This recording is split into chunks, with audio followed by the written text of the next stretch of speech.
Во новата учебна година за учениците од прво до трето оделение остануваат хартиените учебници. Четвртооделенците ќе учат по електронски учебници. Министерката за образование Мила Царовска уверува дека учебниците и дидактичкиот материјал во дигитална форма ќе бидат збогатени со мултимедијални содржини, а придобивките ќе ги видат и професорите и учениците. Учебникот е само едно средство преку кое што ги повторуваме знаењата кои што сме требале да ги стекнеме преку истражување.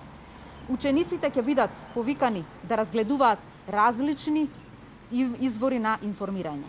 Не е учебникот тоа кај што ни ќе седнат и во PDF ќе читаат. Промените се добродојдени, но не смее да бидат избрзани, вели професорката Елизабета Секирарска за телевизија 24. Многу семејства и училишта според неа имаат екзистенцијални проблеми, а немаат и услови за целосно спроведување на наставата. Може би малку се брза, навистина, може би нема доволно време, ги гледаме реакциите на родителите. Може би треба да се помисли малку на оние реални екзистенцијални проблеми што ги имаат училиштата низ државата, дел од училиштата.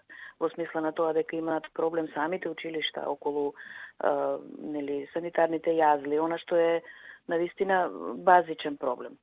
Каде е тука местото за интернетот во такви средини и слично. Значи тоа се некои реални потешкоти кои може би треба да се земат во предвид и треба да се надминат пред да се оди на ваков чекор.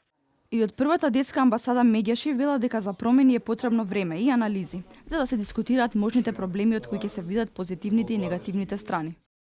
Загрижува опасноста од дополнително класно раслојување и нееднакво што ќе произлезат од разликите во економските можности на родителите, зачнато со неможноста дел од нив да обезбедат компјутери или таблети за следење настава на своите деца. Најавата дека државата ќе биде одговорна за секое дете да има пристап до уред, за жал се покажа неточна.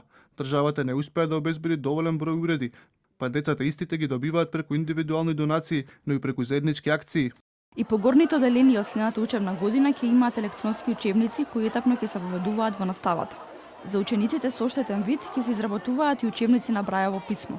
По новата концепција за основно образование, владата усвои целосно нов закон за учебници, каде фокусот е ставен и на дигитализацијата и на други форми на достапност, покрај хартиената верзија на учебниците.